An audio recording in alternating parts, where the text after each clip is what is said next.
Hi, this is Eric with ForgeCon Conclusions. Today we're going to be replacing a 6-prong head on a ring that's soldered together and has diamonds set in a channel. So we have our head here. We have our new head, and as you can see, we've got diamonds set in a channel on the side. And this is actually a pretty common thing that happens. So if you have like a band like this one on the outside, for instance, you could take 1 or 2 stones out and then put a peg head in as your engagement ring. So there's definitely flexibility if you've got a ring like this and you wanted to edit the ring.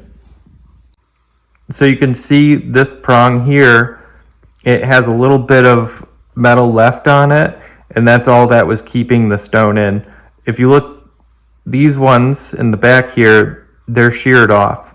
When your prongs start looking this worn, there's definitely a danger of losing your stone, and you need to have the head either retipped, which is where you add metal, additional metal to the prongs, or the whole head has to be replaced. So if you look way down into the bottom of the head here, there's kind of like this yellowish looking appearance. So that's actually where the jeweler took a ball burr to remove a little bit of metal to make room for the point of the stone.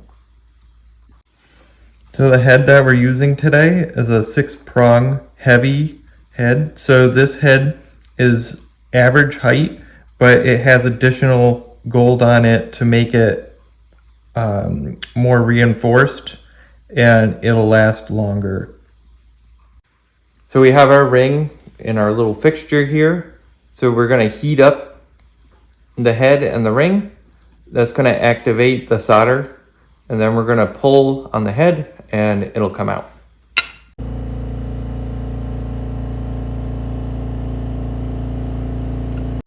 So we've got the head out. This is the head, and it has a little peg on it, and that peg went into this hole here.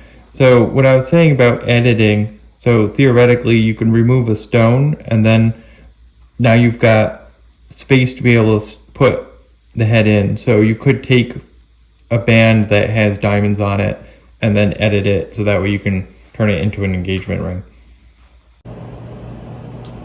Now we're going to take this pre-polished head with the peg, put it into the hole there, and we're going to use easy solder, and that's what's going to keep this head attached to this ring.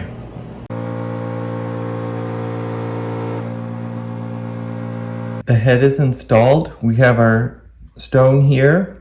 We're going to be using these burrs, so you can see that they're kind of diamond shaped.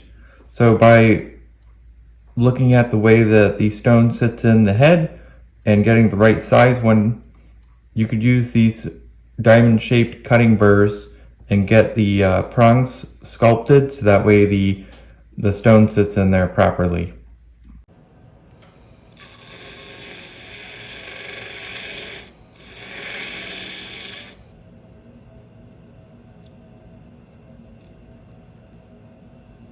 We've got our burrs, we cut in to the shape of the stone, and the stone sits in there.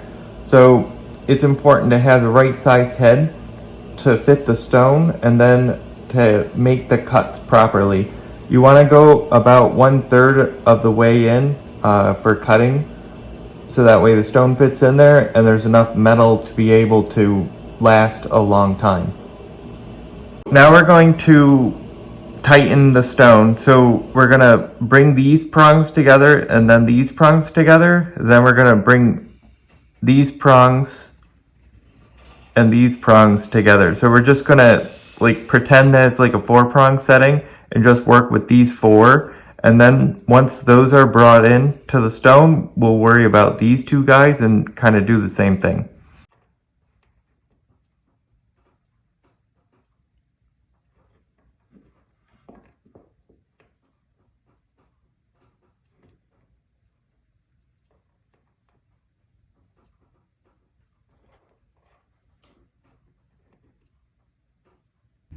We have the stone set. Now we're going to cut down the prongs and round them over. We've got a really cool tool right here. So this is a cup burr and it's got a little slit on both sides. And that actually removes metal on the inside so that way it will round over the prongs.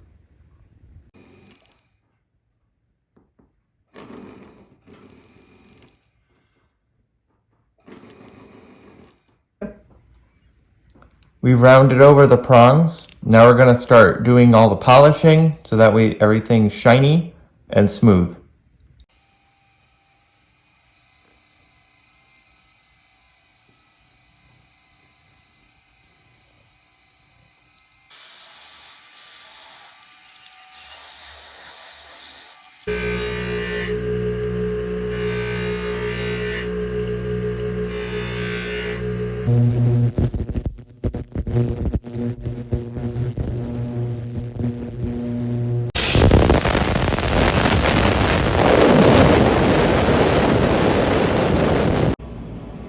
We have our polished ring, so we set the center stone and we rounded everything over and there we go. So 6 prong head for a round stone. Just to recap, we took a round stone and did a head and set, a common repair. All right, so thank you for joining us today. Eric Potter, Forge Gone Conclusions. Don't forget to like, comment, subscribe, and share.